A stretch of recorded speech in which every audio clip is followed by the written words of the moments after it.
ഇന്ന് രാത്രിയിലും കർത്താവിൻ്റെ വിലയേറിയ സന്നിധിയിൽ നമുക്കൊരുമിച്ച് ചേർന്ന് വരുവാൻ ദൈവം നൽകിയ വിലയേറിയ സാവകാശത്തെ ഓർത്ത് ദൈവത്തെ സ്തുതിക്കുന്നു. കഴിഞ്ഞ ക്ലാസ്സിൽ നാം സ്നാനമേറ്റവർ തുടർന്ന് എങ്ങനെ ജീവിക്കണം എന്നുള്ള പാഠമാണ് ചിന്തിക്കാനായിട്ട് തുടങ്ങിയത്. കഴിഞ്ഞ പല ക്ലാസ്സുകളിലായിട്ട് നാം സ്നാനത്തെ സംബന്ധിക്കുന്ന ഉപദേശപരമായ വിശദീകരണങ്ങൾ ചിന്തിച്ച് വരികയായിരുന്നു. സ്നാനമേറ്റവരായ നാം എങ്ങനെ ജീവിക്കണം എന്നുള്ളതിൽ കഴിഞ്ഞ ദിവസങ്ങളിൽ സ്നാനപ്പെട്ട മക്കൾക്ക് വേറിട്ടുള്ളതായ ഉത്തരവാദിത്വമുണ്ട് എന്നുള്ളത് ഞാൻ പറയേണ്ട ആവശ്യമില്ലല്ലോ. നമുക്കെല്ലാവർക്കും കഴിഞ്ഞ നാളിൽ സ്നാനപ്പെട്ട നമുക്കെല്ലാവർക്കും ആ ബന്ധത്തിൽ കുറിക്കൊള്ളാവുന്ന ചില പാഠങ്ങൾ നമ്മൾ ചിന്തിക്കണം എന്ന് ആഗ്രഹിക്കുകയാണ്. അതിലൊരു കാര്യം ഞാൻ കഴിഞ്ഞ ക്ലാസ്സിൽ പറഞ്ഞാണ് അവസാനിപ്പിച്ചത്. സ്നാനമേറ്റവർ സന്തോഷത്തോടെ സാക്ഷ്യം വഹിക്കണം. പ്രവൃത്തിയുടെ പുസ്തകം 8-ാം അധ്യായത്തിൻ്റെ 39-ാമത്തെ വാക്യത്തിൽ സ്നാനമേറ്റ ഒരാളുടെ സന്തോഷത്തെക്കുറിച്ചുള്ളതായ സാക്ഷ്യം നമുക്ക് വായിക്കുവാനായിട്ട് സാധിക്കുന്നുണ്ട്. ആ വാക്യം നമ്മുടെ ഓർമ്മയിലുണ്ടല്ലോ. അവൻ സന്തോഷിച്ചുകൊണ്ട് തൻ്റെ വഴിക്ക് പോയി എന്നാണ് ഷണ്ഡനെക്കുറിച്ച് ദൈവാത്മാവ് രേഖപ്പെടുത്തുന്നത്. അപ്പോൾ യെരൂശലേമിൽ പോയിട്ട് ലഭിക്കാത്തതായ സന്തോഷം കർത്താവിനെ രക്ഷകനും കർത്താവുമായിട്ട് കൈക്കൊണ്ട് കർത്താവിൻ്റെ കൽപ്പന അനുസരിച്ചപ്പോൾ ഷണ്ഡന് അനുഭവമായി തീർന്നു എന്നുള്ളത് നാം കാണുകയായിരുന്നു. മറ്റൊരു വാക്യം കൂടി ഞാൻ ആ ബന്ധത്തിലൊന്ന് ചേർത്ത് പറയുകയാണ്. അപ്പോസ്തലപ്രവൃത്തികളുടെ പുസ്തകം 16-ാം അധ്യായത്തിൽ ഒരു കുടുംബം സ്നാനപ്പെട്ടതായ ചരിത്രം നമ്മൾ വായിക്കുന്നുണ്ട്. അവിടെയും ഈ സാക്ഷ്യം ദൈവാത്മാവ് വെളിപ്പെടുത്തുന്നുണ്ട്. 16-ാം അധ്യായത്തിൻ്റെ 34-ാമത്തെ വാക്യം നമുക്ക് വായിക്കാം. പിന്നെ അവരെ വീട്ടിൽ കൈക്കൊണ്ട് അവർക്ക് ഭക്ഷണം കൊടുത്തു. ദൈവത്തിൽ വിശ്വസിച്ചതിൽ വീടടക്കം അപ്പോൾ ദൈവത്തിൽ വിശ്വസിച്ചതിൽ വീടടക്കം ആനന്ദിച്ചു എന്ന് നാം ഇവിടെ കാണുന്നുണ്ട്. ഞാൻ ഇന്ന് പകൽ ഈ വാക്യത്തിലൂടെ കടന്നുപോയപ്പോൾ ഓർത്തൊരു കാര്യം, ഈ കർത്താവിൻ്റെ മാർഗത്തിലേക്ക് വന്നാൽ വ്യക്തിപരമായി സന്തോഷം അനുഭവിക്കാം എന്നുള്ളത് മാത്രമല്ല, കുടുംബമായി സന്തോഷത്തോടെ സാക്ഷ്യം വഹിക്കുവാനായിട്ട് സാധിക്കും. നമുക്കറിയാം, ഈ കുടുംബം വളരെ കലുഷിതമായ ഒരു സാഹചര്യത്തിൽ ആയിരുന്നു. അതിൻ്റെ കാരണമൊന്നും ഞാൻ വിശദീകരിക്കേണ്ടതായ ആവശ്യമില്ല. ആത്മഹത്യയുടെ വക്കിലാണ് ഈ കുടുംബം ആയിരുന്നത്. എന്നാൽ കർത്താവിനെ കൈക്കൊള്ളുവാൻ വലിയ ആശ്വാസം ലഭിക്കുവാൻ ഇടയായിട്ട് തീർന്നു എന്നുള്ളത് നമ്മളിവിടെ കാണുകയാണ്. അവരാ കുടുംബത്തിൽ അനുഭവിച്ച സന്തോഷം എത്ര മനോഹരമായിട്ടാണ് ദൈവാത്മാവ് ചൂണ്ടിക്കാണിക്കുന്നത്. സ്നാനത്തോടൊന്നും ബന്ധപ്പെടുത്താതെ ഞാനിവിടെ ഒരു ദൂത് പറയട്ടെ. കുടുംബമായി ദൈവസന്നിധിയിൽ സന്തോഷത്തോടെ ജീവിക്കുവാൻ സാധിക്കുന്ന ഉന്നതമായ ആത്മീക വെളിച്ചത്തിലേക്കാണ് ദൈവം നമ്മെ കൊണ്ടുവന്നിരിക്കുന്നത്. സങ്കീർത്തനത്തിലൊരു വാക്യം നമ്മൾ വീട്ടിലെ സ്തോത്ര ശുശ്രൂഷയ്ക്കൊക്കെ ചിലപ്പോൾ വായിക്കാറുണ്ടല്ലോ. ഉല്ലാസത്തിൻ്റെയും ജയത്തിൻ്റെയും ഘോഷം എവിടെയുണ്ട്? നീതിമാന്മാരുടെ കൂടാരങ്ങളിൽ ഉണ്ട്.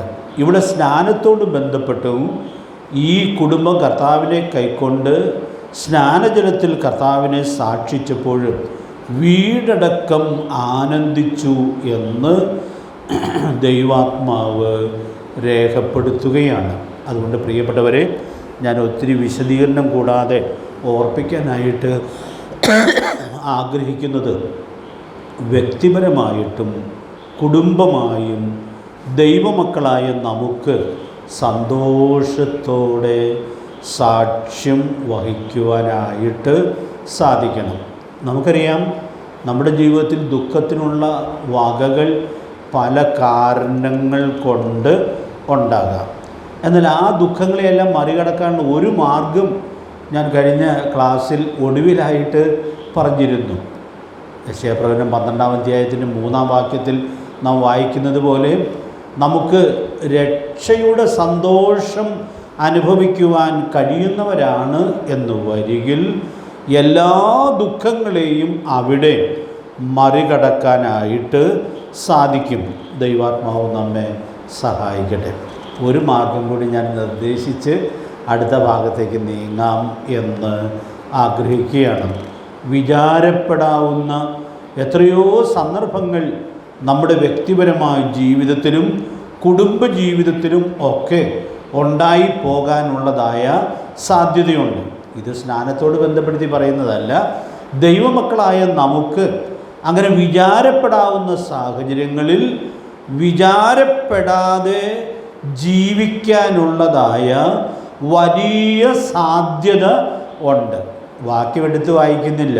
ഫിലിപ്പിയർ ലേഖനം 4-ാം അധ്യായത്തിൽ ഒരു കൽപ്പനയുണ്ട്. 6-ാം വാക്യത്തിൽ എന്താ കൽപ്പന? ഒന്നിനെക്കുറിച്ചും വിചാരപ്പെടരുത്. അപ്പോൾ വിചാരപ്പെടാവുന്ന ന്യായമായ ചില വിഷയങ്ങളൊക്കെ ചിലപ്പോൾ കാണുമായിരിക്കാം. പക്ഷേ ഈ കൽപ്പന വളരെ ഗൗരവമായിട്ട് ഉൾക്കൊള്ളേണ്ടിയിരിക്കുന്നു. വിചാരപ്പെടാവുന്ന ചില പ്രതിസന്ധികളിലൂടെ കഴിഞ്ഞ നാളുകളിലൊക്കെ കടന്നു പോയപ്പോൾ ഞാൻ അപ്പുറവും ഇപ്പുറവും നോക്കാതെ ഈ കൽപ്പനയോട് വിശ്വസ്തത സൂക്ഷിക്കാം എന്ന് വിചാരിച്ച സന്ദർഭങ്ങൾ ഉണ്ട്. കാരണം അപ്പുറവും ഇപ്പുറവും നോക്കിയാൽ അത് പ്രയാസമായിരിക്കാം. പക്ഷേ ദൈവത്തിൻ്റെ വചനത്തിൽ പറഞ്ഞിരിക്കുകയാണ്, ഒന്നിനെക്കുറിച്ചും വിചാരപ്പെടരുത്. അതുകൊണ്ട് ഈ കൽപ്പന നമ്മൾ പ്രായോഗികമാക്കി ഓരോ ദിവസവും സൂക്ഷിക്കുന്നു എന്നുള്ളത് ഉറപ്പുവരുത്താനായിട്ട് സാധിക്കട്ടെ. വിചാരപ്പെടാതിരുന്നാൽ മാത്രം പോരാ, പിന്നെ അതിൽ തുടർന്ന് ചെയ്യേണ്ട കാര്യങ്ങൾ അവിടെ ദൈവാത്മാവ് വളരെ മനോഹരമായിട്ട് നമ്മെ ഓർമ്മിപ്പിക്കുന്നുണ്ട്. എല്ലാറ്റിലും പ്രാർത്ഥനയാലും അപേക്ഷയാലും നിങ്ങളുടെ ആവശ്യങ്ങൾ സ്തോത്രത്തോടു കൂടി ദൈവത്തോട് അറിയിക്കുകയത്രേ വേണ്ടത്. അടുത്ത വാചകം തന്നെ, എന്നാൽ സകല ബുദ്ധിയെയും കവിയുന്ന ദൈവസമാധാനം നിങ്ങളുടെ ഹൃദയങ്ങളെയും നിലവുകളെയും ക്രിസ്തുയേശുവിങ്കൽ കാക്കും. അതുകൊണ്ട് പ്രിയപ്പെട്ടവരെ, ഈ വാക്യം നമ്മൾ എത്രയോ സന്ദർഭങ്ങളിൽ ചിന്തിക്കാനും വിശദീകരിക്കാനും ഒക്കെ ഇടയായിട്ട് തീർന്നിട്ടുണ്ട്. അതുകൊണ്ട് നമുക്ക് ഈ വഴിയിൽ സന്തോഷത്തോടെ സാക്ഷ്യം വഹിക്കാനായിട്ട് സാധിക്കും. ഞാനിന്ന് ഈ വാക്യങ്ങൾ ധ്യാനിക്കുമ്പോൾ ഒരു കാര്യം ഓർത്തു. കുറേ വർഷങ്ങൾക്ക് മുമ്പൊക്കെ ഈ പരസ്യയോഗങ്ങൾക്ക് പോകുമ്പോൾ ദൈവവചനം പറയുമ്പോൾ സാക്ഷ്യം കൂടി ചേർത്ത് പറയുമായിരുന്നു. ചില ആളുകളുടെ സാക്ഷ്യം തന്നെ പറയിക്കുമായിരുന്നു. അങ്ങനെയൊരു രീതി ഉണ്ടായിരുന്നു. അപ്പോൾ യേശുക്രിസ്തുവിനെ രക്ഷകനും കർത്താവുമായിട്ട് സ്വീകരിച്ചപ്പോൾ വലിയ സന്തോഷവും സമാധാനവും അനുഭവിക്കാനായിട്ട് കഴിഞ്ഞു എന്ന് അനേക ആളുകൾ സാക്ഷ്യം പറഞ്ഞിട്ടുള്ളതായ ആ വാക്കുകൾ എൻ്റെ ഓർമ്മയിൽ വരാനിടയായിട്ട് തീർന്നു. അപ്പോൾ ഞാനുമാണ് നന്നാം ബാല്യം മുതൽ പരസ്യത്തിനും ആളുള്ള ഒരാളാണ്. അപ്പോൾ അതുകൊണ്ട് എനിക്ക് ചിലപ്പോഴൊക്കെ ഈ സാക്ഷ്യം കേൾക്കുമ്പോൾ തോന്നിയിട്ടുണ്ട്, ഇവരൊന്നും അത്ര സന്തോഷമായിട്ടല്ലല്ലോ ജീവിക്കുന്നത്. പല ദുഃഖങ്ങളുമൊക്കെ ഉള്ള ആളുകളാണ്. ആ ദുഃഖങ്ങളൊക്കെ നമുക്ക് അറിയുകയും ചെയ്യാമല്ലോ. പക്ഷേ ആ സാക്ഷ്യം സത്യമാണ്. കാരണം ദുഃഖങ്ങളുണ്ടെങ്കിലും ആ ദുഃഖങ്ങളെല്ലാം മറികടക്കുന്നതായ സന്തോഷം കർത്താവിൽ സാധിക്കും എന്നുള്ളതായ കാര്യം ഓർമ്മപ്പെടുത്തുകയാണ്, സാക്ഷ്യപ്പെടുത്തുകയാണ്. അതുകൊണ്ട് പ്രിയപ്പെട്ടവരെ, ഞാൻ ഇന്ന് രാത്രിയിൽ ഈ ഒന്നാം ഭാഗത്ത് നിന്ന് മുമ്പോട്ട് പോവുകയാണ്. നമ്മുടെ സന്തോഷത്തെ പ്രതികൂലമായി ബാധിക്കത്തക്കവണ്ണമുള്ള നാം കടന്നു പോകുന്ന പ്രതിസന്ധികൾ, പ്രശ്നങ്ങൾ അതിന് കാരണമായിട്ട് തീരുന്നില്ല എന്നുള്ളത് വളരെ സൂക്ഷ്മതയോടെ ഉറപ്പുവരുത്തി സന്തോഷത്തോടെ സാക്ഷ്യം വഹിക്കത്തക്കവണ്ണം ദൈവാത്മാവ് നമുക്ക് ഏവർക്കും കൃപ നൽകട്ടെ. രണ്ടാമത്തെ കാര്യത്തിലേക്ക് ഞാൻ ഇന്നത്തെ ക്ലാസ്സിൽ വരികയാണ്. സ്നാനമേറ്റവർ പഠിച്ച് നല്ല ശിഷ്യരായി സാക്ഷ്യം വഹിക്കണം. ഒന്നുകൂടി പറയുന്നു, സ്നാനമേറ്റവർ പഠിച്ച് നല്ല ശിഷ്യരായി സാക്ഷ്യം വഹിക്കണം. മത്തായി സുവിശേഷം 28-ാം അധ്യായത്തിൻ്റെ 19ഉം 20ഉം വാക്യങ്ങൾ നോട്ട് ചെയ്തിട്ടുള്ളൂ. അപ്പോൾ അവിടെ പഠിക്കണം എന്നല്ല പറഞ്ഞിരിക്കുന്നത്, നിയോഗം പഠിക്കണമെന്നല്ല. പിന്നെ എന്താ അവിടെ പറഞ്ഞിരിക്കുന്നത്? പഠിപ്പിച്ച് ശിഷ്യപ്പെടുത്തണം എന്നുള്ളതാണ് അവിടെ പറഞ്ഞിരിക്കുന്നത്. ആകയാൽ നിങ്ങൾ പുറപ്പെട്ട് പിതാവിൻ്റെയും പുത്രൻ്റെയും പരിശുദ്ധാത്മാവിൻ്റെയും നാമത്തിൽ സ്നാനം കഴിപ്പിച്ചും ഞാൻ നിങ്ങളോട് കൽപ്പിച്ചതൊക്കെയും പ്രമാണിപ്പാൻ തക്കവണ്ണം ഉപദേശിച്ചും കൊണ്ട് സകല ജാതികളെയും ശിഷ്യരാക്കിക്കൊള്ളുവിൻ. അപ്പോൾ അതാണ് അവിടുത്തെ നിയോഗം. പക്ഷെ നമ്മളിപ്പോൾ ചിന്തിക്കുന്നത് ഈ പാഠത്തിൻ്റെ തലക്കെട്ട് എന്താണ്? സ്നാനമേറ്റവരുടെ തുടർന്നുള്ള ജീവിതം. അപ്പോൾ സ്നാനപ്പെടുത്തുന്ന സഭയ്ക്കുള്ളതായ വളരെ പ്രധാനപ്പെട്ട ഒരു ഉത്തരവാദിത്വമാണ് മഹാനിയോഗത്തിൽ നമ്മുടെ കർത്താവ് പറഞ്ഞിരിക്കുന്നത്. സ്നാനപ്പെടുത്തി അവസാനിപ്പിക്കാൻ പാടില്ല. പിന്നെയോ പഠിപ്പിച്ച് ശിഷ്യപ്പെടുത്തുക എന്നുള്ളതായ വലിയ ഉത്തരവാദിത്വം ഉണ്ട്. അപ്പോൾ ആ ഉത്തരവാദിത്വം വിശ്വസ്തമായി നിർവഹിക്കുന്നു എന്നുള്ളത് സൂക്ഷ്മതയോടെ ഉറപ്പുവരുത്തുവാനായിട്ട് സാധിക്കണം. ഞാൻ മുൻപും ചിലപ്പോൾ പറഞ്ഞു കാണുമായിരിക്കാം, ഈ സ്നാനപ്പെടുത്തി വിടുന്ന ഒരു പരിപാടി ഇപ്പോൾ വ്യാപകമായിട്ട് ക്രിസ്തീയ ഗോളത്തിൽ കാണുന്നുണ്ട്. ആര് സ്നാനപ്പെടാൻ വന്നാലും അവരെ സ്നാനപ്പെടുത്തി അവരെ വിടും. പിന്നെ അവർ യോഗത്തിന് പോകുന്നുണ്ടോ അതൊന്നും സ്നാനപ്പെടുത്തുന്നവർക്ക് ബാധകമല്ല. എന്തോരം അധികം പേരെ സ്നാനപ്പെടുത്തുന്നു എന്നുള്ളത് അതൊരു ക്രെഡിറ്റായിട്ടൊക്കെ കാണുന്ന ഒരു മനോഭാവം ഈ കാലഘട്ടത്തിൽ വ്യാപകമായി നമുക്ക് കാണുവാനായിട്ട് സാധിക്കുന്നുണ്ട്. പ്രിയപ്പെട്ടവരെ, അങ്ങനെ ആരെയും സ്നാനപ്പെടുത്തി വിടാൻ പാടില്ല. കർത്താവ് ഈ കൽപ്പന നൽകുമ്പോൾ തുടർന്നുള്ള ഉത്തരവാദിത്വങ്ങൾ എത്രയോ വ്യക്തമായി ചൂണ്ടിക്കാണിക്കപ്പെടുന്നു എന്നുള്ളത് നമുക്ക് ഇവിടെ ഉൾക്കൊള്ളാനായിട്ട് സാധിക്കുകയാണ്. എന്നാൽ നമ്മളിപ്പോൾ ഈ കാര്യം ചിന്തിക്കുന്നത്, ഇപ്പോൾ പഠിപ്പിക്കാമെന്ന് വെച്ചാൽ ഒരു സഭ സ്നാനപ്പെടുത്തുന്നു, പഠിപ്പിക്കാൻ സഭ ഒരുക്കമാണ്, അതിനുള്ള ക്രമീകരണങ്ങളൊക്കെ സഭ ചെയ്യുന്നുണ്ട്. പക്ഷെ സ്നാനപ്പെട്ടവർ എന്ത് ചെയ്യണം? വന്ന് അത് പഠിച്ച് പ്രയോജനപ്പെടുത്തണം. അതിനുള്ള ക്രമീകരണം ചെയ്തു എന്ന് കരുതി ഈ ആളുകൾക്ക് ശിഷ്യത്വത്തിൻ്റെ പാതയിൽ വളരാനായിട്ട് സാധിക്കുകയില്ല. അപ്പം അതുകൊണ്ട് സ്നാനപ്പെട്ടവരെ, പ്രത്യേകിച്ചും കഴിഞ്ഞ ദിവസം സ്നാനപ്പെട്ട 3 മക്കൾ ഈ കൂട്ടത്തിൽ ഉണ്ടല്ലോ, സ്നാനപ്പെട്ടവർ പഠിച്ച് ശിഷ്യപ്പെടാനുള്ളതായ ആ വലിയ സമർപ്പണം ദൈവസന്നിധിയിൽ സൂക്ഷിക്കേണ്ടിയിരിക്കുന്നു. ദൈവത്തിൻ്റെ പരിശുദ്ധാത്മാവ് അതിനാവശ്യമായിട്ടുള്ള ദൈവകൃപ നമുക്കെല്ലാവർക്കും നൽകട്ടെ. അതുകൊണ്ട് ഞാനിനി പഠിക്കേണ്ട ആവശ്യമൊന്നുമില്ല എന്നൊരു മനോഭാവം ഒരിക്കലും ഉണ്ടാകാതിരിക്കട്ടെ. നാം എല്ലാവരും ശിഷ്യന്മാരാണ്. നമ്മൾ എന്നുവരെ പഠിക്കണം? എന്നുവരെ പഠിക്കണം? മരണം വരെ പഠിക്കണം. അല്ലാതെ ഇടയ്ക്ക് വെച്ച് ഈ പഠിത്തം നിർത്താനായിട്ട് പാടില്ല. കർത്താവ് ശിഷ്യന്മാർ എന്ന് നമ്മെ വിളിക്കുമ്പോൾ നാം തുടർമാനമായി പഠിക്കാനുള്ള വലിയ ഉത്തരവാദിത്വമുള്ളവരാണ് എന്നുള്ളതായ സത്യം നമുക്ക് ഇവിടെ ഉൾക്കൊള്ളാനായിട്ട് സാധിക്കും. ദൈവത്തിൻ്റെ പരിശുദ്ധാത്മാവ് നമ്മെ സഹായിക്കട്ടെ. അതുകൊണ്ട് പ്രിയപ്പെട്ടവരെ, കഴിഞ്ഞ നാളുകളിൽ ഈ ഉത്തരവാദിത്വം നമുക്ക് എത്രത്തോളം വിശ്വസ്തമായി നിർവഹിക്കുവാനായിട്ട് കഴിഞ്ഞിട്ടുണ്ട് എന്നുള്ളത് ഒരു പരമാർത്ഥമായ പരിശോധന ഇവിടെ നടത്തുന്നത് നല്ലതാണ്. അപ്പം അതുകൊണ്ട് പഠിച്ച് നല്ല ശിഷ്യരായി ജീവിക്കാനുള്ള ഉത്തരവാദിത്വം ഉണ്ട്. അപ്പം ഞാൻ ഈ പഠിക്കുക എന്നുള്ളതിന് ഒരു മൂന്നായിട്ട് അതിനെ ഒന്ന് തിരിച്ച് പറയാം എന്ന് വിചാരിക്കുകയാണ്. നമുക്കറിയാം, പഠിക്കാനായിട്ടുള്ള പഠനം ഒരാൾ തുടങ്ങുന്നത് ശരിക്കും എവിടെയാണ്? പഠനം തുടങ്ങേണ്ടത് എവിടെയാണ്?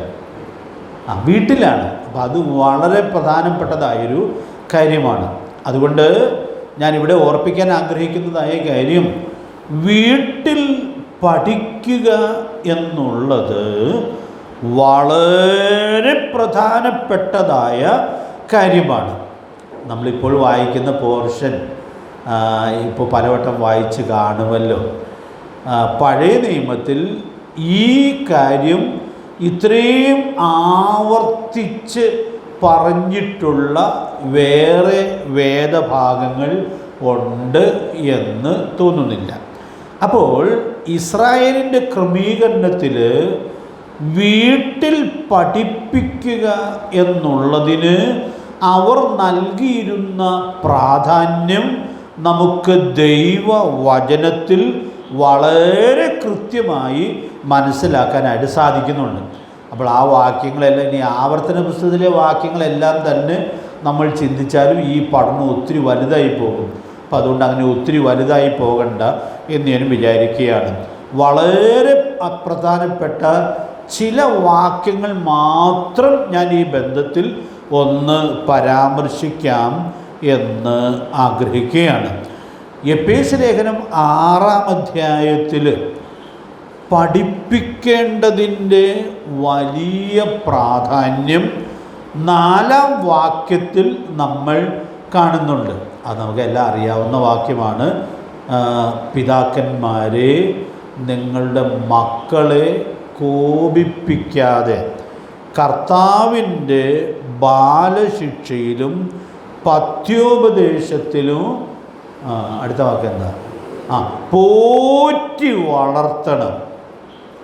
ഞാൻ വിശദീകരിക്കുന്നില്ല.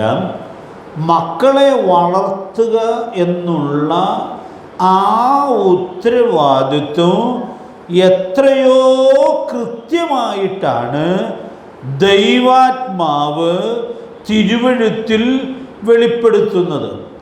കഴിഞ്ഞ ദിവസത്തെ നമ്മുടെ കുടുംബസംഗമത്തിൽ ഞാൻ ചുരുക്കമായിട്ടൊന്ന് എടുത്ത് പറഞ്ഞതുപോലെ, മക്കളെ ആരാ വളർത്തേണ്ടത് എന്ന് ഗൗരവമായി ചോദിക്കേണ്ട ഒരു കാലഘട്ടത്തിൽ നമ്മൾ ജീവിക്കുകയാണ്.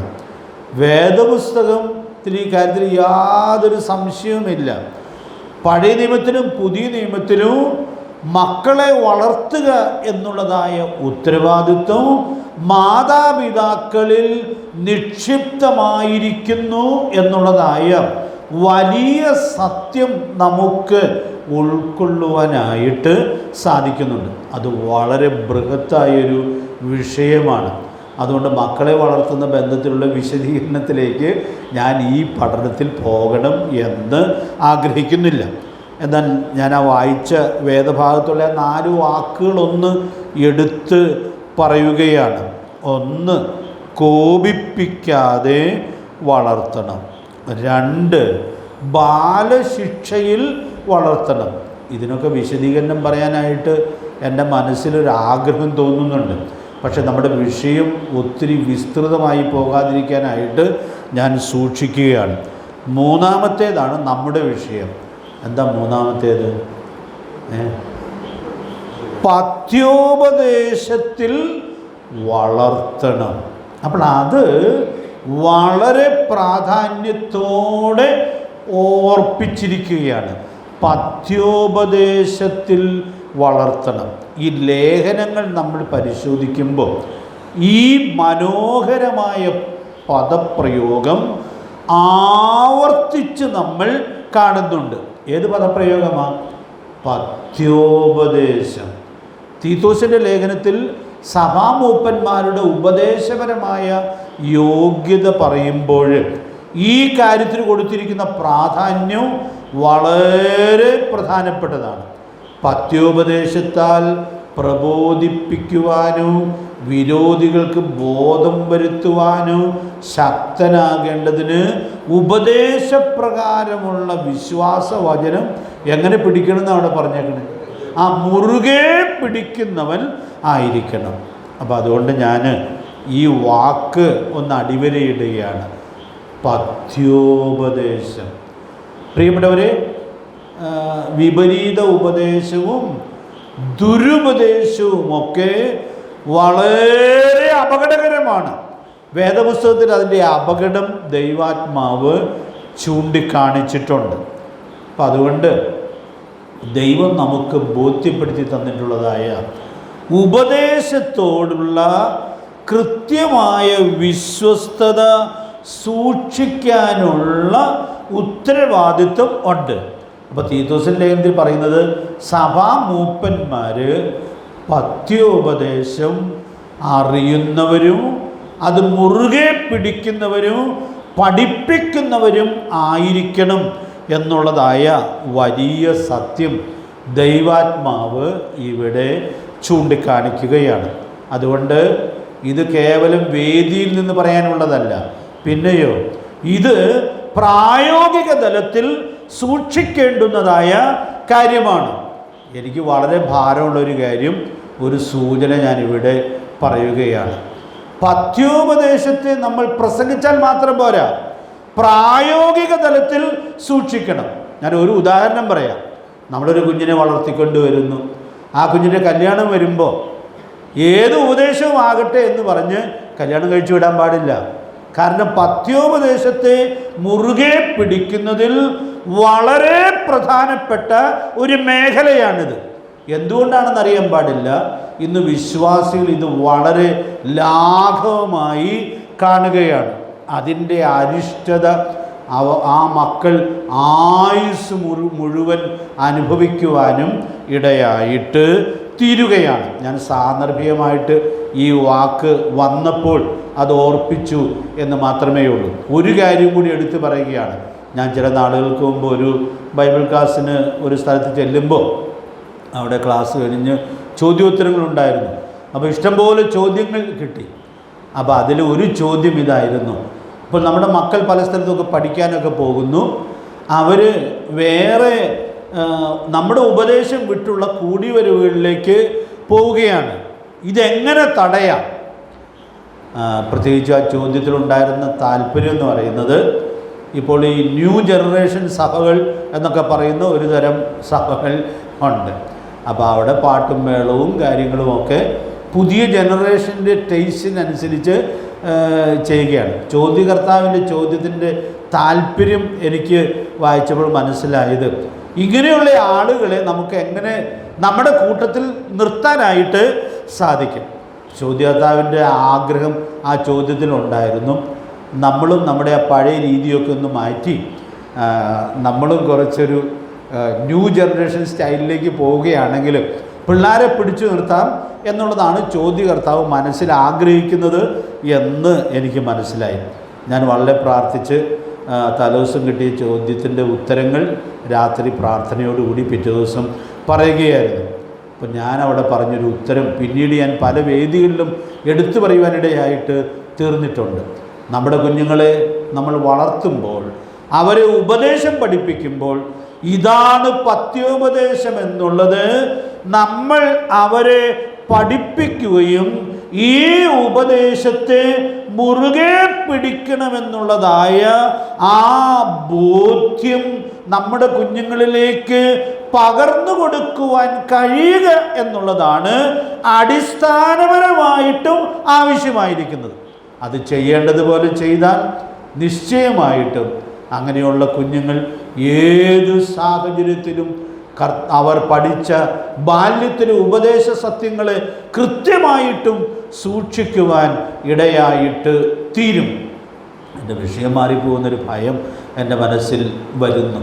ഈ ദാനിയേലും കൂട്ടരും ഒക്കെ കണിശമായ തീരുമാനമെടുത്ത് രാജാവിൻ്റെ ഭോജനവും അവൻ കുടിക്കുന്ന വീഞ്ഞും വേണ്ടാതെ തീരുമാനിച്ചത് അവരവരുടെ വീട്ടിൽ പഠിച്ച വചനത്തിൻ്റെ പ്രചോദനത്തിലാണ്. അതുകൊണ്ട് പ്രിയപ്പെട്ടവരെ, നമ്മുടെ മക്കളെ നാം പഠിപ്പിക്കേണ്ട സമയത്ത് പഥ്യോപദേശം പഠിപ്പിക്കുന്നു എന്നുള്ളത് വളരെ പ്രധാനപ്പെട്ടതായ കാര്യമാണ്. അതുകൊണ്ട് അത് വിശ്വസ്തമായി നിർവഹിക്കേണ്ടതിന് ദൈവാത്മാവ് നമ്മെ സഹായിക്കട്ടെ.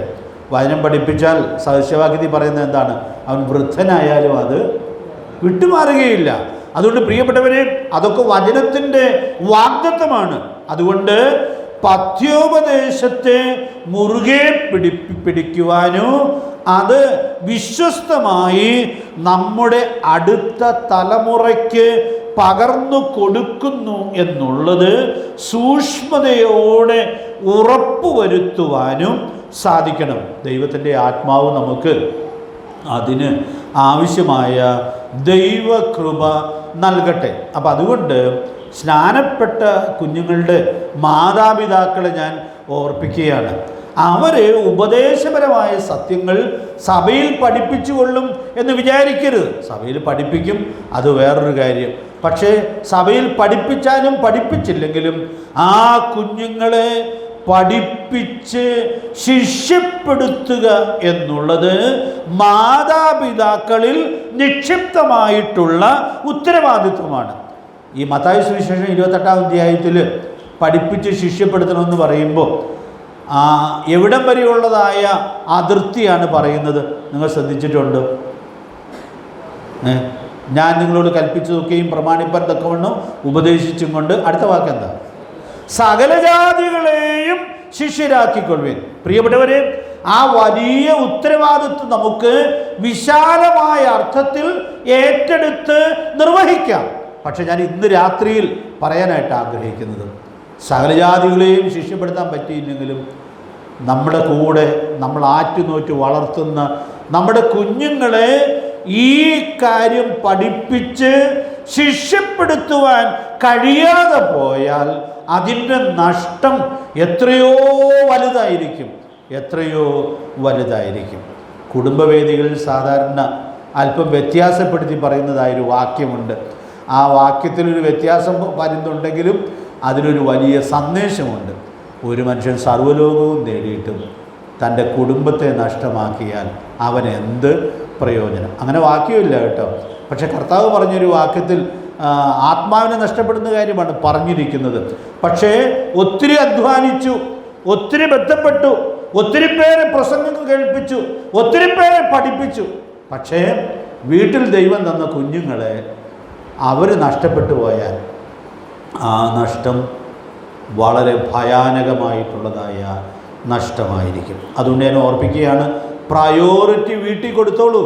കാരണം അത് കഴിഞ്ഞിട്ടുള്ളതായ പഠിപ്പിക്കലേ ദൈവം ആഗ്രഹിക്കുന്നുള്ളൂ എന്നുള്ളതായ വലിയ സത്യം നമുക്കിവിടെ ഉൾക്കൊള്ളാനായിട്ട് സാധിക്കുകയാണ്. അപ്പോൾ പഠിപ്പിച്ച് ശിഷ്യപ്പെടുത്തുക എന്നുള്ളത് നമ്മുടെ വീടുകളിൽ ഫലകരമായി സാധിക്കുന്നു എന്നുള്ളത് സൂക്ഷ്മതയോടെ ഉറപ്പുവരുത്താനായിട്ട് സാധിക്കണം. ഇപ്പോഴത്തെ നമ്മുടെ പോർഷനിൽ നിന്ന് 2 വാക്യം പറയാതെ പോയാൽ ഒരു അപൂർണതയുണ്ട്. അപ്പോൾ അതുകൊണ്ട് ആ വാക്യം നമ്മൾ വായിച്ച് മാത്രം പോകുകയാണ്. ഇനി നമ്മൾ 2-3 ആഴ്ചകൾ ഇത് വായിക്കുമ്പോൾ നിങ്ങൾക്ക് കൂടുതൽ ഗൗരവമായി അത് ചിന്തിക്കാനായിട്ട് സാധിക്കും. ആവർത്തന പുസ്തകം 6-ാം അധ്യായത്തിൻ്റെ 6ഉം 7ഉം വാക്യങ്ങൾ നമ്മൾ കഴിഞ്ഞ പ്രാവശ്യവും അതിൻ്റെ തലേ പ്രാവശ്യമൊക്കെ മനഃപ്പാഠം പഠിച്ചതായ വാക്യങ്ങളാണ്. ഈ പ്രാവശ്യം അത് പഠിക്കുന്നുണ്ട്, റിവൈസ് ചെയ്യുന്നുണ്ട്. കാരണം എല്ലാ തലമുറയിലുള്ളവരും ഇത് പഠിച്ചിരിക്കുക എന്നുള്ളത് എത്രയോ പ്രധാനപ്പെട്ട കാര്യമായിട്ട് ഇരിക്കുന്നു. വായിച്ചാട്ടെ 6-ാം അധ്യായത്തിൻ്റെ 6ഉം 7ഉം വാക്യങ്ങൾ. ഈ ഈ വചനങ്ങൾ നിന്റെ ഹൃദയത്തിൽ ഇരിക്കണം. നീ അവയെ നിന്റെ മക്കൾക്ക് ഉപദേശിച്ചു കൊടുക്കുകയും നീ വീട്ടിലിരിക്കുമ്പോൾ, വഴി നടക്കുമ്പോൾ, കിടക്കുമ്പോൾ, എഴുന്നേൽക്കുമ്പോൾ അവയെക്കുറിച്ച് സംസാരിക്കുകയും വേണം. ഞാനതിൻ്റെ വിശദീകരണത്തിലേക്കൊന്നും പോകുന്നില്ല. 6-ാമത്തെ വാക്യത്തിൽ പറയുന്നത് ഈ വചനം എവിടെ ഇരിക്കണം? നിന്റെ ഹൃദയത്തിൽ ഇരിക്കണം. ഹൃദയത്തിലിരിക്കണം. നീ ഇത് മനപ്പാഠം പഠിക്കണം. അതാണ് അവിടെ പറഞ്ഞിട്ടുള്ളത്. എന്നിട്ട് നിന്റെ മക്കൾക്ക് വഴി നടക്കുമ്പോഴും കിടക്കുമ്പോഴും എഴുന്നേൽക്കുമ്പോഴും ഒക്കെ മക്കൾക്ക് പറഞ്ഞു കൊടുക്കണമെങ്കിൽ അത് പുസ്തകത്തിലിരുന്നാൽ പോരാ, അത് നിന്റെ ഹൃദയത്തിൽ ഇരിക്കണം. അതുകൊണ്ട് പ്രിയപ്പെട്ടവരെ, മാതാപിതാക്കൾ ദൈവവചനം പഠിക്കുക, ഹൃദിസ്ഥമാക്കുക എന്നുള്ളത് എത്രയോ പ്രധാനപ്പെട്ടതായ കാര്യമാണ്.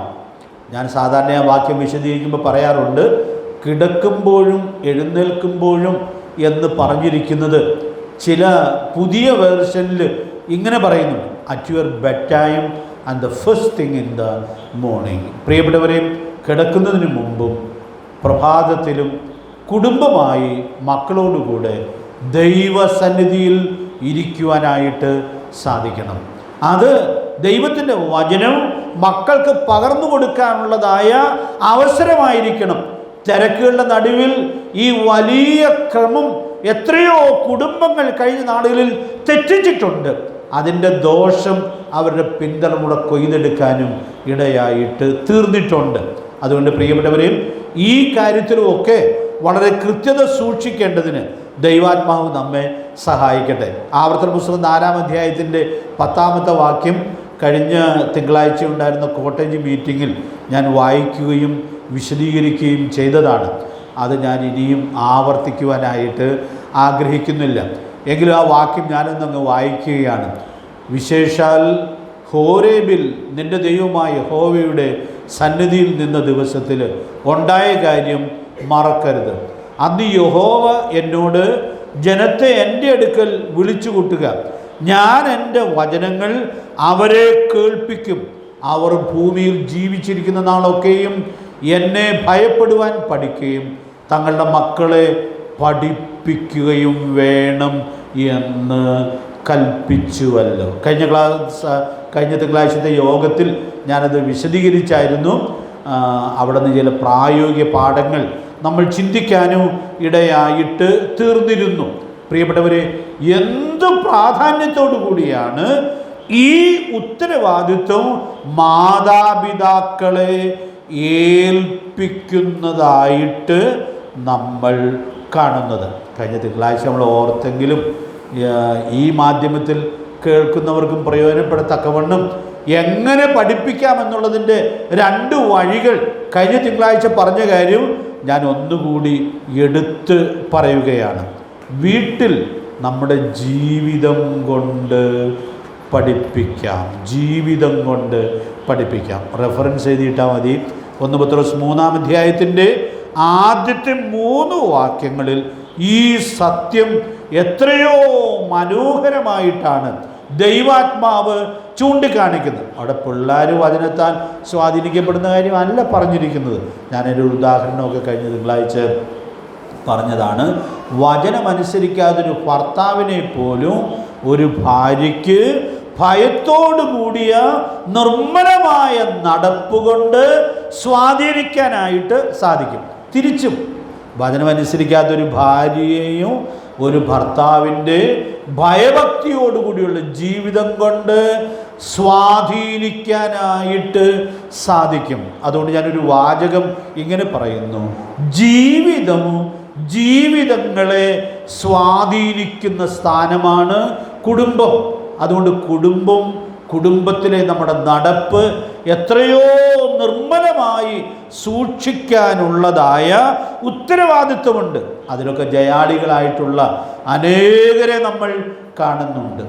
ഒരു അമ്മ യുനീക്കയും വലിയമ്മ ലോവീസും വിശ്വാസത്തിൽ സൂക്ഷിച്ച മൂല്യം ഒരു വിശ്വാസ വീരനെ രൂപപ്പെടുത്തിയെടുത്തു എന്നുള്ളതാണ് തിമത്യോസിൻ്റെ കുടുംബ പശ്ചാത്തലത്തിൽ നമുക്ക് ഉൾക്കൊള്ളാനായിട്ട് സാധിക്കുന്നത്. 2 തിമത്യോസ് 1-ാം അധ്യായത്തിൻ്റെ 5-ാമത്തെ വാക്യത്തിൽ നമുക്കത് വായിക്കാനായിട്ട് കഴിയുന്നുണ്ട്.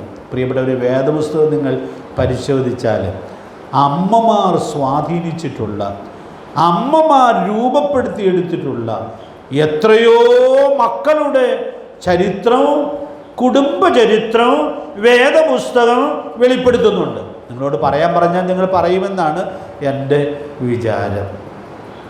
ഹന്ന ഒരു ശമൂവേലിന് വേണ്ടി പ്രാർത്ഥിച്ചു. ആ ശമൂവേലിനെ കിട്ടിയപ്പോൾ അവനെ വളർത്തുന്ന കാര്യത്തിൽ ഏകാഗ്രപ്പെട്ടിരുന്ന് അവനെ വളർത്തി ദൈവാലയത്തിൽ കൊണ്ടുപോയി അർപ്പിച്ചു. ദൈവാലയത്തിൽ കൊണ്ടുപോയി അർപ്പിക്കാനുള്ളത് അവൻ. അപ്പം അതുകൊണ്ട് ആ ഉള്ള സമയം ആ അമ്മ എത്ര സൂക്ഷ്മതയോടെ സമയം തക്കത്തിൽ ഉപയോഗിച്ച് പ്രയോജനപ്പെടുത്തി എന്നുള്ളത് നമ്മൾ കാണുകയാണ്. അതുകൊണ്ട് പ്രിയപ്പെട്ടവരെ, നമ്മൾ ദൈവാലയത്തിൽ അല്ലായിരിക്കും അർപ്പിക്കുന്നത്. നമ്മുടെ മക്കളും കുറച്ച് നാളെ നമ്മുടെ കൂടെയൊക്കെ ഉണ്ടായിരിക്കുകയുള്ളൂ. പിന്നെ അവർ വേറെ ഏതെങ്കിലും ജീവിത സാഹചര്യങ്ങളിലൊക്കെ ആയിരിക്കാനാണ് സാധ്യത. അപ്പോൾ നമ്മളോട് കൂടെയുള്ളപ്പോൾ അവരെ പഠിപ്പിക്കേണ്ട കാര്യങ്ങൾ പഠിപ്പിക്കാനും പരിശീലിപ്പിക്കേണ്ട കാര്യങ്ങൾ പരിശീലിപ്പിക്കാനും കഴിയുക എന്ന് പറയുന്നത് എത്രയോ പ്രധാനപ്പെട്ടതായ കാര്യമാണ്. ഇതിൽ വളരെ മാതൃകയുള്ള ഒരമ്മയാണ് യോക്കേബേദ്. വിശദീകരണത്തിലേക്ക് ഞാൻ പോകാനായിട്ട് ശ്രമിക്കുന്നില്ല. ഫറവോൻ്റെ പുത്രിക്ക് ഈ മോനെ കൊണ്ട് കൊടുക്കണം. അതിനു മുമ്പ് അവനു വേണ്ടി ചെയ്യാവുന്ന കാര്യങ്ങളെല്ലാം ചെയ്യുകയാണ്. ഏറ്റവും പ്രധാനമായിട്ട് ചെയ്തത് അവന് വചനത്തിൻ്റെ സത്യങ്ങൾ ആ നാളുകളിൽ ആ അമ്മ പഠിപ്പിച്ചു. ഫറവോൻ്റെ പുത്രിയുടെ കൊട്ടാരത്തിൽ ചെന്നാൽ അവിടെ ഭക്ഷണമൊക്കെ ഇഷ്ടം പോലെയുണ്ട്, അതിന് കുറവുണ്ടാവുകയില്ല എന്നവൾക്കറിയാം. പക്ഷെ അവിടെ കിട്ടാത്തൊരു കാര്യം കൊടുക്കാൻ അവൾക്ക് ഉത്തരവാദിത്വമുണ്ട് എന്നുള്ളത് തിരിച്ചറിഞ്ഞാണ് ആ മകനെ വളർത്തുവാൻ ഇടയായിട്ട് തീർന്നത്.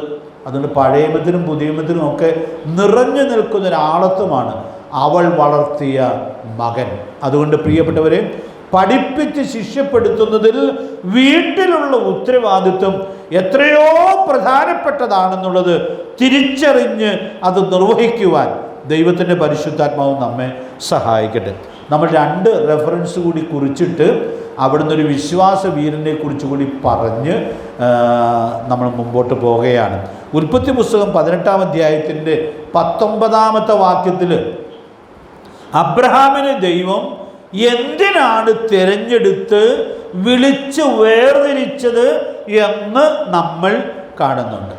നമുക്കറിയാം, നമുക്ക് മനപ്പാടം അറിയാവുന്ന വാക്യമാണിത്. നമുക്ക് ആ വാക്യം ഒന്ന് വായിക്കാം, അതേ ഇപ്പോൾ പറ്റുകയുള്ളൂ. അപ്പോൾ എന്തിനാണ് അവനെ തിരഞ്ഞെടുത്തതെന്നുള്ളതിൽ അവിടെ വചനം കൊടുക്കുന്ന പ്രാധാന്യം നിങ്ങളുടെ ഹൃദയത്തിൽ പതിയട്ടെ. 18-ാം അധ്യായത്തിൻ്റെ 19-ാമത്തെ വാക്യം വായിച്ചു.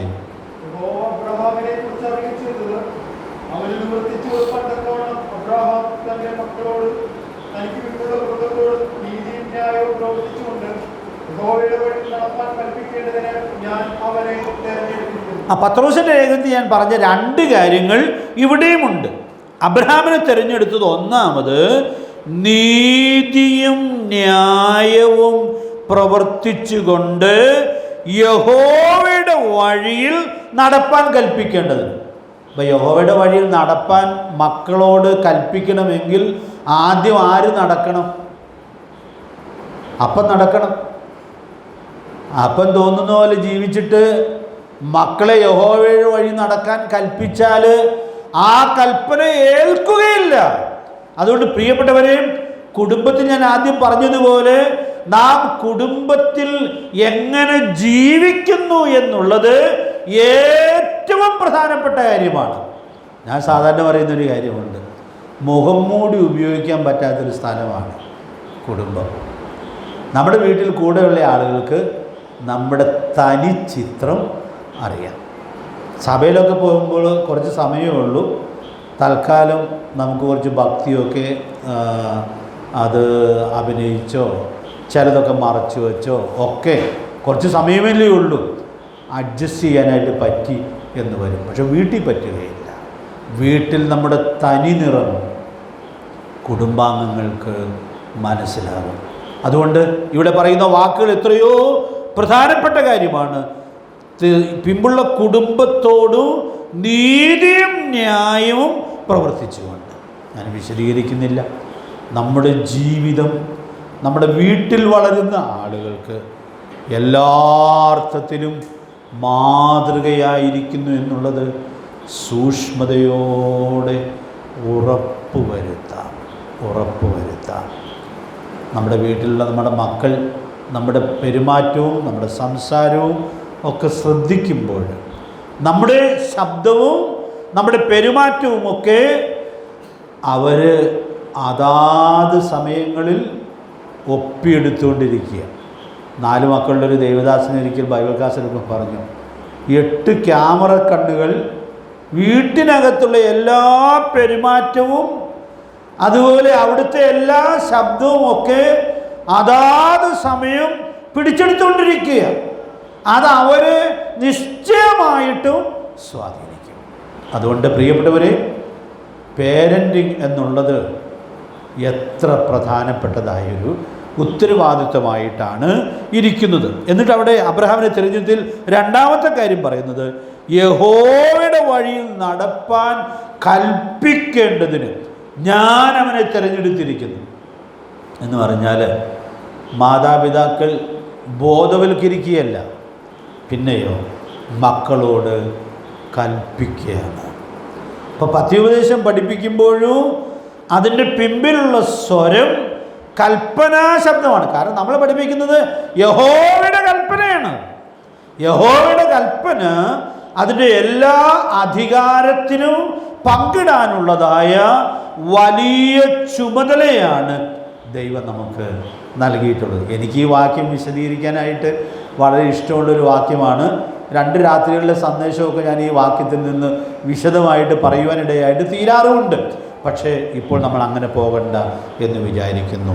നമ്മൾ വീട്ടിൽ ജീവിക്കുന്നതും പഠിപ്പിക്കുന്നതും എത്രയോ പ്രധാനപ്പെട്ട കാര്യമായിട്ടിരിക്കുന്നു. അബ്രഹാം ഇത് വിശ്വസ്തമായിട്ട് നിർവഹിച്ചോ? എബ്രായ ലേഖനം 11-ാം അധ്യായത്തിൻ്റെ 9-10 വാക്യങ്ങൾ നമ്മൾ വായിക്കുമ്പോൾ എന്തിനു വേണ്ടി ആ ദൈവഭക്തനെ തിരഞ്ഞെടുത്തുവോ അത് അതുപോലെ കൃത്യമായിട്ട് നിർവഹിക്കുവാൻ ഇടയായിട്ട് തീർന്നു. ഞാനങ്ങ് പറഞ്ഞ് അവസാനിപ്പിക്കാം. വിശ്വാസത്താൽ അവൻ വാഗ്ദത്ത ദേശത്ത് ഒരു അന്യദേശത്തെന്ന പോലെ ചെന്ന് വാഗ്ദത്തത്തിന് കൂട്ടവകാശികളായ ഇസഹാക്കിനോടും യാക്കോബിനോടും കൂടെ കൂടാരങ്ങളിൽ പാർത്തുകൊണ്ട് ദൈവം ശില്പിയായി നിർമ്മിച്ചതും അടിസ്ഥാനങ്ങളുള്ളതുമായ നഗരത്തിനായി കാത്തിരുന്നു.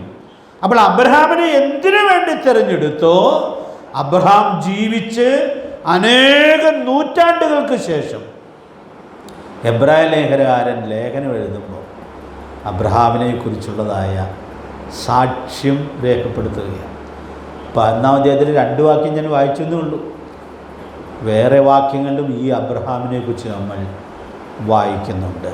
അതുകൊണ്ട് പ്രിയപ്പെട്ടവരെ, അബ്രഹാം തൻ്റെ മകനോടും കൊച്ചുമകനോടും കൂടെ അവരുടെ പേരെടുത്ത് പറഞ്ഞിരിക്കുക, ഇസഹാക്കിനോടും യാക്കോബിനോടും കൂടെ കൂടാരങ്ങളിൽ പാർത്തു. എന്താ അങ്ങനെ പറയാൻ കാരണം? കൂടാരവാസം ബൈബിൾ ക്ലാസ് എടുത്ത് മാത്രം പഠിപ്പിക്കാൻ പറ്റില്ല. കാരണം കൂടാരങ്ങളിൽ മക്കളോടുകൂടെ പാർക്കുക എന്നുള്ളത് വളരെ പ്രധാനപ്പെട്ടതായ കാര്യമാണ്. അപ്പോൾ അബ്രഹാം ഈ ഇസഹാക്കിനോടും യാക്കോബിനോടും കൂടെ കൂടാരങ്ങളിൽ പാർത്തു. ലോത്ത് വീട് പണിത കാലത്ത് അബ്രഹാമിനൊരു വീട് പണിയാൻ സൗകര്യമില്ലാത്ത ആളാണോ? ഇസഹാക്കിനും യാക്കോബിനും അങ്ങനെ തോന്നിയിട്ടില്ല. കാരണം അവിടെ അബ്രഹാം കൊടുത്ത സാക്ഷ്യത്തിൻ്റെ മഹത്വം നമ്മൾ കാണുകയാണ്. അതുകൊണ്ട് പ്രിയപ്പെട്ടവരെ, നമ്മൾ വീട്ടിൽ പഠിപ്പിക്കുമ്പോൾ നമ്മുടെ ജീവിതം കൊണ്ട് പഠിപ്പിക്കുക എന്നുള്ളത് എത്രയോ പ്രധാനപ്പെട്ട കാര്യമായിരിക്കുന്നു. ഏതൊരു കാര്യത്തിനു വേണ്ടി അബ്രഹാമിനെ തിരഞ്ഞെടുത്തുവോ ആ കാര്യം അബ്രഹാം ഏറ്റവും വിജയകരമായിട്ട് നിർവഹിച്ചു. ഞാൻ ആ കണക്കിടയ്ക്കിടയ്ക്ക് പറയാറുണ്ട്. അബ്രഹാം മരിക്കുമ്പോൾ യാക്കോബിന് 15 വയസ്സുണ്ട്. അപ്പോൾ 5 വയസ്സ് പ്രായം കൊണ്ട് യാക്കോബിനെ പഠിപ്പിക്കാവുന്ന കാര്യങ്ങളൊക്കെ അബ്രഹാം നിശ്ചയമായിട്ടും പഠിപ്പിച്ചു എന്ന് നമുക്ക് ഉൾക്കൊള്ളാനായിട്ട് സാധിക്കുകയാണ്. അതുകൊണ്ട് ഞാൻ ഇങ്ങനെ ഉപസംഹരിക്കട്ടെ. വീട്ടിലാണ് പ്രധാനമായും പഠിപ്പിക്കേണ്ടത്. ഈ സ്നാനപ്പെട്ട 3 കുഞ്ഞുങ്ങളെയും അവരെ മുൻനിർത്തിയാണല്ലോ ഈ ക്ലാസ് എടുക്കുന്നത്. അവരുടെ വീടുകളിൽ അവർക്ക് വേണ്ടുന്ന കാര്യങ്ങൾ പറഞ്ഞു കൊടുത്ത് പഠിപ്പിച്ച് ശിക്ഷപ്പെടുത്തുന്നു എന്നുള്ളത് മാതാപിതാക്കൾ സൂക്ഷ്മതയോടെ ഉറപ്പുവരുത്തണം. പഠിപ്പിക്കാവുന്ന 3 തലങ്ങൾ പറയാനായിട്ടാണ് ഞാൻ തുടങ്ങിയത്, പക്ഷേ ഇവിടെ ഇപ്പോൾ അവസാനിപ്പിക്കേണ്ടിയിരിക്കുന്നു. അപ്പോൾ രണ്ടാമത്തെ തലം ഞാൻ പറഞ്ഞ് നിർത്താം. അപ്പോൾ അടുത്ത ആഴ്ച ക്ലാസ് അവിടെ തുടങ്ങാമല്ലോ. സഭയിൽ പഠിപ്പിക്കണം. വീട്ടിൽ പഠിപ്പിക്കണം എന്നുള്ളതാണ് നമ്മൾ ഇതുവരെ ചിന്തിച്ചത്. സഭയിൽ പഠിപ്പിക്കണം. അത് ഇത്രയും ഞാൻ പറഞ്ഞിടത്തോളം വിശദമായി പറയുകയില്ല, എങ്കിലും അതിനെക്കുറിക്കുന്ന ചില കാര്യങ്ങൾ അടുത്ത ക്ലാസ്സിൽ നമുക്ക് ചിന്തിക്കാനായിട്ട് ശ്രമിക്കാം. ദൈവാത്മാവ് നമ്മെ സഹായിക്കട്ടെ. പഠിപ്പിച്ച് ശിക്ഷപ്പെടുത്തുന്നു എന്നുള്ളത് വളരെ സൂക്ഷ്മതയോടെ ഓരോ നിമിഷവും ഉറപ്പുവരുത്തത്തക്കവണ്ണം ദൈവത്തിൻ്റെ പരിശുദ്ധാത്മാവ് നമുക്ക് ധാരാളം കൃപ നൽകട്ടെ. സ്നാനപ്പെട്ടവർ നന്നായി പഠിക്കണം, നല്ല ശിഷ്യന്മാരായിട്ട് ജീവിക്കുവാൻ സാധിക്കണം. അതുകൊണ്ട് നാം സ്നാനപ്പെട്ട നമുക്ക് എല്ലാവർക്കും ഈ കാര്യത്തിൽ വന്നിട്ടുള്ളതായ വീഴ്ചകളും പോരായ്മകളും കണ്ടെത്തി തിരുത്തേണ്ടതിന് ദൈവാത്മാവ് ധാരാളം ദൈവകൃപ നൽകട്ടെ. ഈ ചിന്തകൾ അതിന് സഹായകരമായിട്ട് തീരട്ടെ. കർത്താവിൻ്റെ വിലയേറിയ നാമം ഇന്നും എന്നേക്കും വാഴ്ത്തപ്പെടുമാറാകട്ടെ.